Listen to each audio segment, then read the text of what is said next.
কোনো নাম জানেন?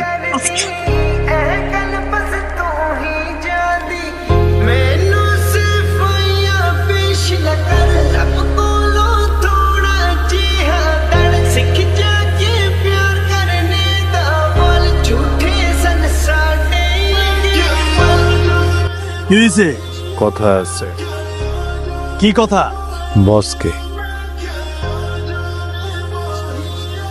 কি কথা? আপনার পোলাপাইন আমার সরি। আরে মামু তুমি চলো তো মামু। আরে খাও এক মিনিট। না মামু।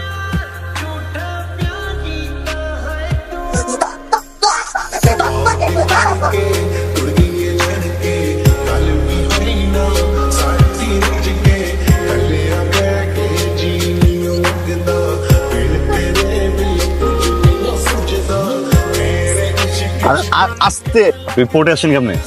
জানি না, কিছু তো জানেন।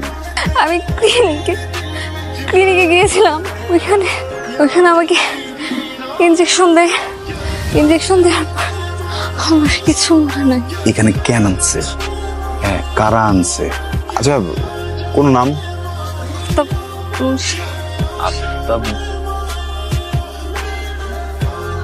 আপনি চলেন আমার সাথে, আমি সবকিছু মিউচুয়াল করে দিতেছি।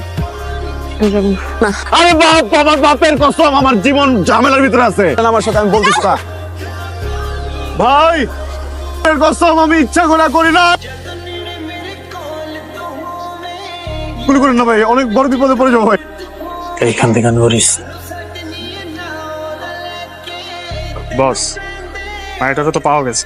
ওই যে পোলাটা ছিল, ওই পোলাটাই নিয়ে আসছে। এখন পোলাটারে কি করবো? ছেড়ে দেই। অনেক কান্নাকাটি করতেছে। তো আমাকে সবকিছু ফাঁস হয়ে যাইব। পরে আগে গুলি কর।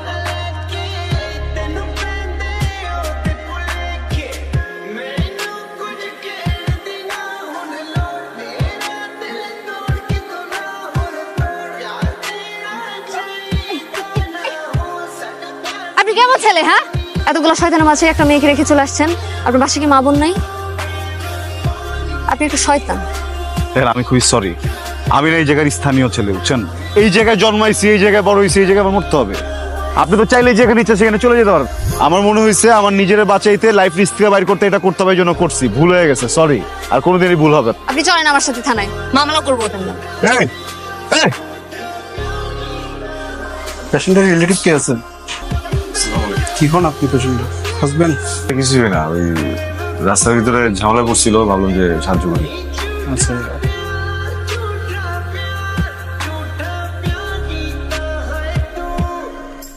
বাপের কসম, এমন এক জায়গায় আপনারা বসাইছি, বাপের আপনারা খুঁজে পাবো না। ওখান থেকে বেহুশ করে গায়েব করে দিলাম। ঘটনাটা কি? বাপের অনেক টাকা, জানি না। বয়ফ্রেন্ডের সাথে ঝগড়া হয়েছে, ভালো কথা। ক্লিনিকে কেন গেলেন? মানে আমি প্রেগনেন্ট, অ্যাবর্শন করাতে গেছিলাম। ভালো, আপনার জীবন, আপনার পেট। ভাই,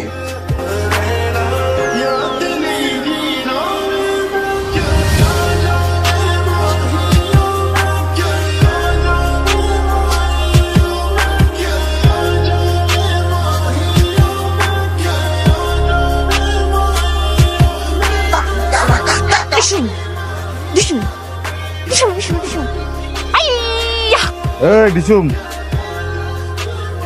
ওঠেন।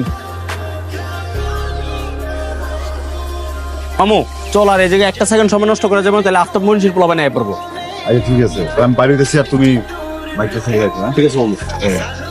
এই মামু, যেতে পারবো না। কেন? বাপের কসম, আমি তোমার বাপরে আনতে ভুলে গেছি। বাপরে আনতে ভুলে গেছেন মানে? আরে বাপরে বাসায় রেখে আসছি না, এখন ওরা যদি খুঁজতে আসে জায়গা, তাহলে তো আমার বাপরে খুঁজে পাবো। তাহলে তো মামু ঝামেলা হয়ে যাবো। চেনে নাকি বাসা? আরে আমি এই জায়গার লোকাল না, আমার অনেকেই চেনে। আচ্ছা শোনেন, ভাই যাওয়ার দরকার নেই, আমি বুঝাই দিয়ে যাই। মদিনা মার্কেটে নামাই দিবেন। যাই, ঠিক আছে, দেখো, আল্লাহ হাফেজ। আমি যাবো না, যাবো না, আপনার সাথে যাবো। আপনার বাপের কষ্ট। আঙ্কেল কোথায়? তাড়াতাড়ি আঙ্কেল কি হয়েছে বলে। আঙ্কেল এই যে এটা তো ছবি। এটাই আমার আব্বা, আমার বাপের কসম, কি হ্যান্ডসাম। হ্যাঁ, আসলে আমার বাপ আমার আসলে বাপ না, আমার আম্মা এই অঞ্চলের মিছে কখনো কারিগরি শুনতেছি কিছু জ্বালা দেওয়া আমার বাপের কসম। এমন সময় টেকা যেন হিরোর মতো আমার বাপ আছে, সবাই সরে আইসা আমার আম্মার হাতটা ধরছে, ধরে কইছে এই মেয়ে তোমার বাচ্চার দায়িত্ব আমি, তোমার দায়িত্ব আমি নেব। সৃষ্টিকর্তা দেয় উপহার, মাইরেন না। আমি এই সন্তানের দায়িত্ব নিতে চাই, আপনার দায়িত্ব নিতে চাই। বিয়ে বলা ভাই মন থেকে বলি নাই, এর কসম মাথা মোটা সব নষ্ট হয়ে গেছে। আমি যে দূরে মামু চলো, এই জায়গার একটা সেকেন্ড সময় নষ্ট করে লাভ নাই। আমরা স্পিড বোর্ডে উঠা সোজা একটা নই পার। চলো। বাপের কসম, বললেন না বাথরুমে যাবেন। আমি একটা জিনিস বুঝি না, পৃথিবীর সবগুলা মেয়ে এত সুন্দর করে সাইজা, এত সময় নিয়ে সাইজা, বের হওয়ার আগে একবার হইলেও বাথরুমে যায়। আপনি না বলছিলেন বাচ্চার দায়িত্ব নেবেন, বাচ্চার মার খেয়াল রাখবেন, কখনো হাত ছাড়বেন না। কই, হাত তো ছেড়ে দিলেন। পুরুষ মানুষ। আপনার নামটা জানা হয় নাই? তানহা। রাফসান। বোটের রাস্তায় অনেক ঠান্ডা, বাচ্চার বাবা অনেক কষ্ট পাবে।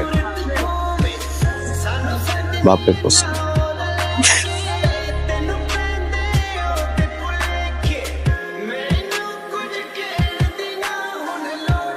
এই যে বাচ্চার বাবা, আসেন, আর ছাড়বেন না।